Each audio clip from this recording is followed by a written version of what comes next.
next question is mine. It says, why am I not surprised that Mike is dirty? Question mark.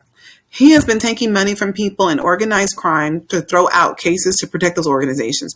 How deeply involved is Mike in that world? So at this point, we're not really too sure how involved Mike is. This is our first time hearing that Mike has done anything like this or knows anything. But no, I'm not surprised. I think I agree with you. The person says, why am I not surprised? Because Mike he just seems like the type of person who might get his fingers into anything. He just seems like that person. So we're not sure how deep he is. But we're going to find out, because if he's taking money to throw cases out to protect certain people, key players, and certain, members of organized crime or their people, then he is somebody who they would definitely want to keep protected. So I'm not sure how, deep Mike is into this lifestyle. Maybe he's just somebody who there's a middle person and they take him a bundle of money and say, hey, we need these charges dropped or reduced, or we need the case thrown out, and he does his part. But yeah, I think that the type of person that Mike is, not being surprised that he's involved in this, that's smart, because he just seems like he's that type of human being who just does whatever he wants to do. And that's what it is. So goes back to that Rose City lifestyle. You see people and it's glitz and it's glam and everything seems like it's all good because people go in the church on Sunday mornings, but baby, they live lifestyles behind the scenes that you know nothing of. So. Yeah, I definitely agree. I'm not surprised Mike was dirty at all. And I'm pretty sure it runs pretty deep. So I'm interested to see how deep it goes, because I'm pretty sure Mike has his hands in a lot of grime. Real grimy.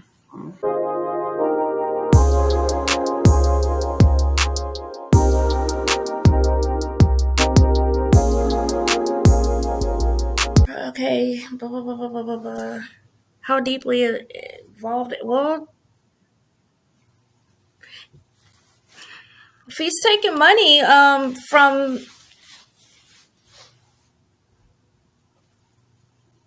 Sorry, I don't know. He is the one that took. No, that was Antonio that took a loan from Chan, right? Mike is doing this. He's getting paid to throw out certain cases or to reduce charges for organizations to keep some people out of jail or out of, like problems and different things like that. So he's essentially, hold on. Sorry, being used. Sorry, thank you. He's being used by them and they pay him, and they're just like, hey, reduce those charges. Maybe one of their members got caught with something or they did something and they could be facing some real jail time. But by him being an assistant district attorney and he tries cases, he has the ability, like, well, we're not going to pursue that. Even for like Chan and his crew too. So he hasn't worked with trans people, but he's worked with other organized crimes.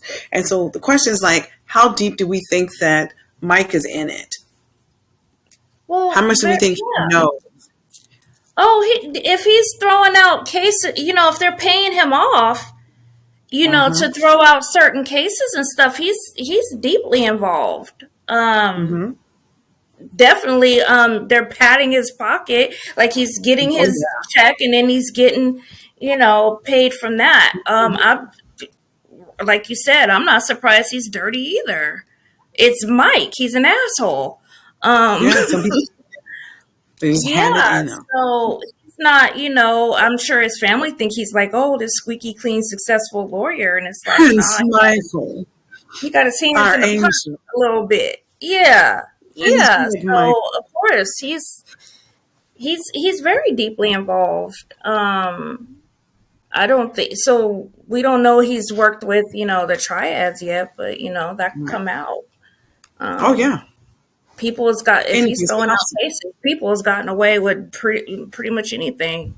If you got the money, yeah. So no, I'm not involved. I'm not surprised that he's dirty. That goes right along with his little stanky personality. Right. He's always been sus. He's been, back to when he was with Malia, cheating on her, being sneaky. He doesn't respect nobody or nothing. So it just, nobody's surprised. I'm sure he's getting paid well, and he's involved very deep. Very deep. Very, very.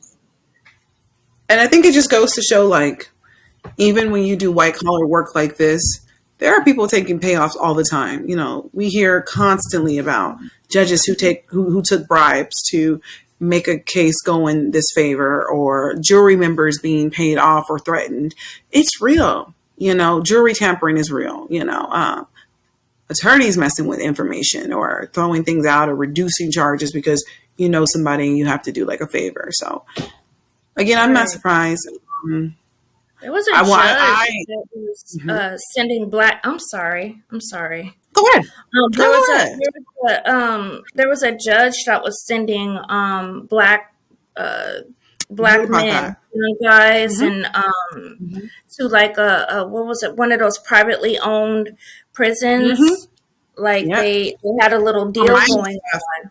And so people that was like doing like minor stuff was getting like 4 or 5 years, sometimes 10, 12 years. Yeah. Sent to a particular prison, and they were able to like find out like, wait a minute, this judge keeps sending.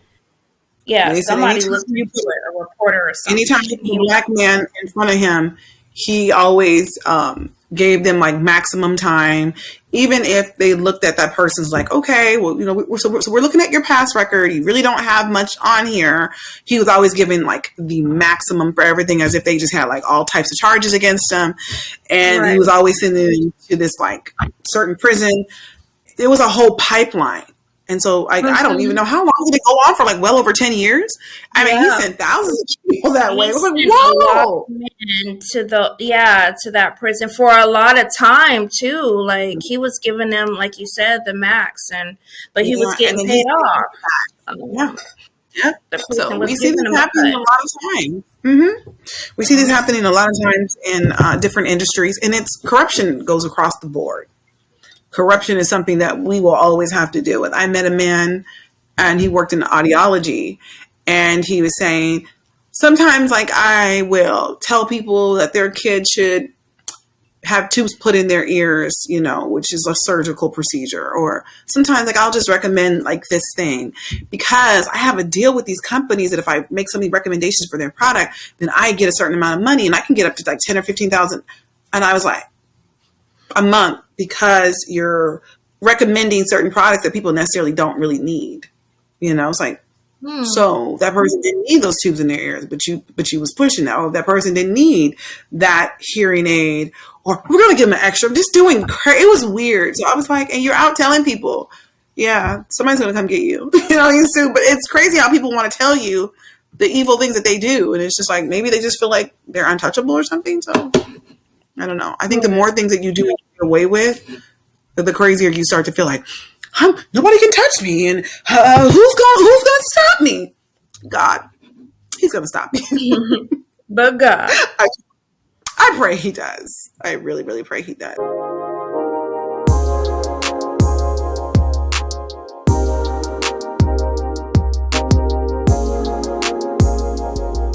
All right, I'm waiting for my screen to come up. Whose question is next? I think it's mine. No, that was my question 10. So the next one would be Kitty A. That is me. Our next question says, Teo said Malia has not been dealing with Portland's finest when he was talking about Antonio and Mike. Is Malia a magnet for attracting the wrong people? You know, I really didn't like that question because I feel like people that word questions like that, I feel like it's kind of victim blaming. Is it her fault that she's attracting the wrong people? Does she have the wrong picker? Shut the hell up. Like, you know, like it's not her fault that people see a good thing and they want to monopolize on her. You know, that's them doing that. That's them taking advantage of her good-hearted nature and her naive nature, you know, just because she's an awesome person, you know? So when you say, does she have a magnet or does she pick the wrong people? It makes it sound like it's her fault. Right. And even though she may not be paying attention to what Antonio is doing, because I feel like she's overlooked a few things, but also Malia is doing a very good job at minding her business. minding her business. Which we all need to do a better job at. You stop being in everybody's business. Yeah. So she's been living her life, building her businesses, getting her company off the ground, going to college. She doesn't have time to be up underneath Antonio's behind figuring out what he's been doing in these streets. You know what I mean? And the same thing for Mike. She didn't think Mike was doing all that stuff. She probably had signs, but she was trying to be the good little Christian girl that she was taught to be, and not question the man. And I understand. Don't be too masculine. Yeah, she wasn't trying to be too masculine, ask too many questions. Let the man be the man, and you take care of the home. And look where that got. Ditch. So y'all cut that junk out, okay? Thank you. No more victim blaming. No more victim blaming. Corinne's like, I'm gonna slap both y'all, okay? How about that? What? Both victims. We're gonna be victims, Kyrie. No, girl. I'm over here like, y'all, yes. Like all of that. Mm-hmm. All of it. All of it. All of it. What's your thoughts? Once again, I'm gonna hop on Kyrie's train here and be like, she can't help that these buttholes come towards her. She's minding her own business, living her life. Just surviving. Running her businesses and doing stuff, and then these toxic people somehow. Of course they're attracted to. I always say that about, myself. I have a tendency to attract crazies, maybe because I'm a little nuts. But no, that's not that's not on her. These people are just, they see something good, almost like she's a light and they're attracted to that, like moths and whatever. They see a light and they're like, what's that about? Get the buzzing and, getting on folks' nerves and stuff like that. That's not on her. But yeah, definitely these butts, it's not her doing anything, it's them. They know what they about and they know what she's about, but they want a piece of that.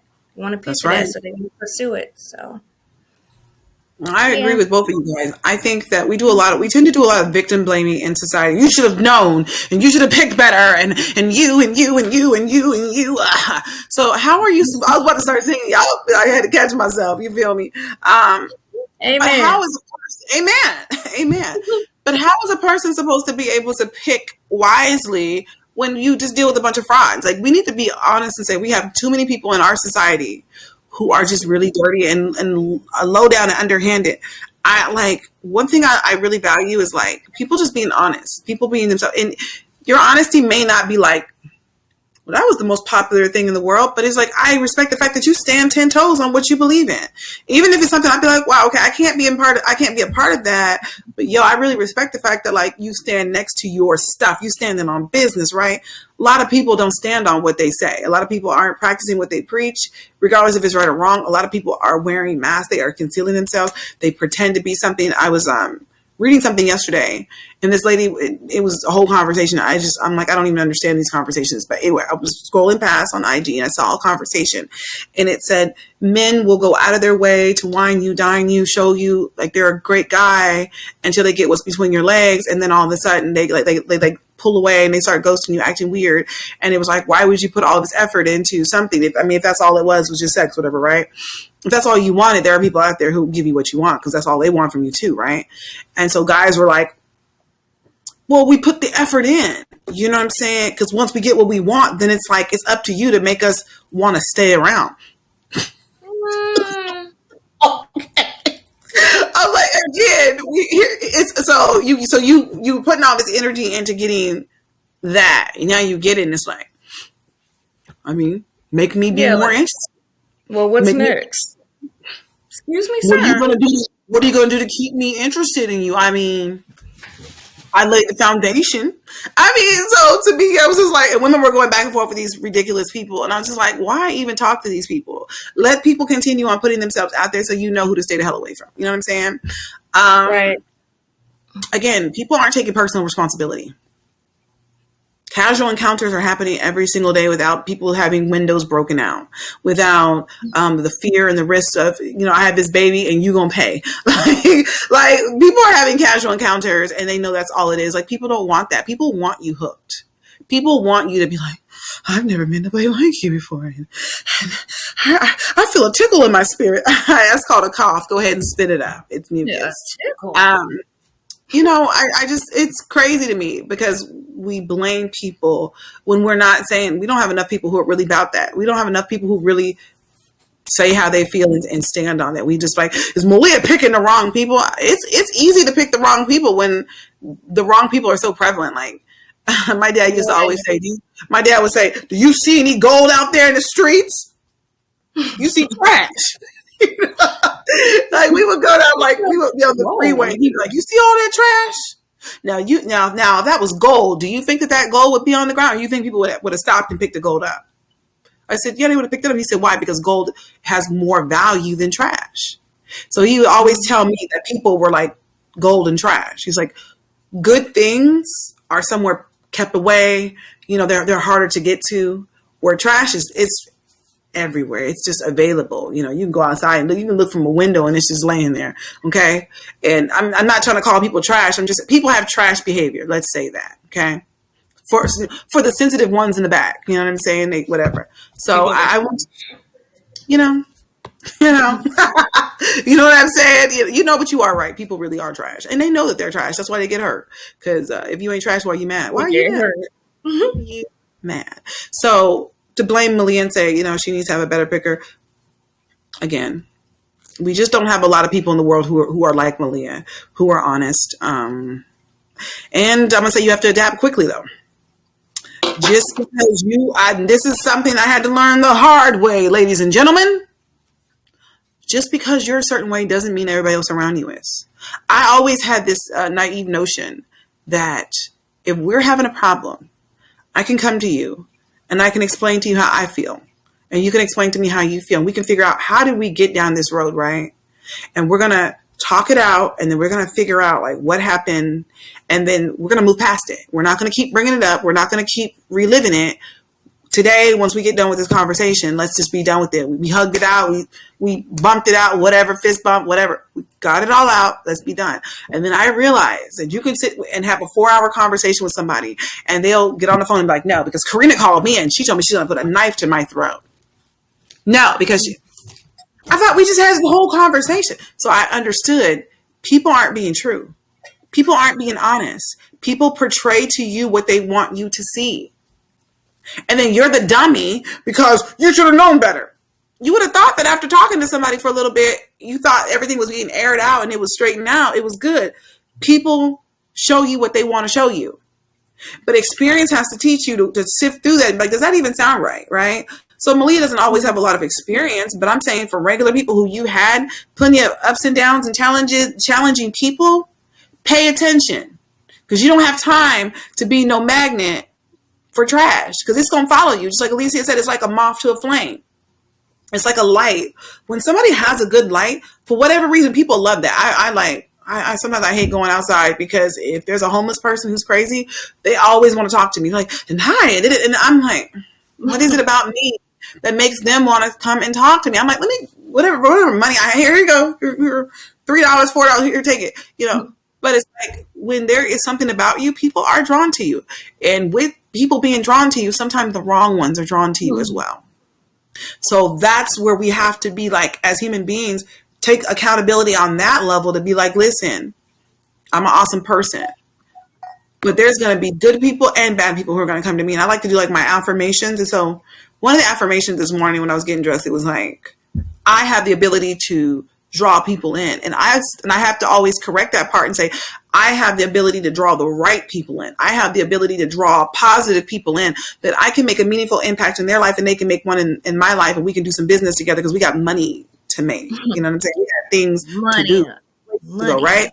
But I just don't want to say I have the ability to draw people in because then that means that you're drawing everybody in and you don't need everybody. We have to start using filters, folks. That's that.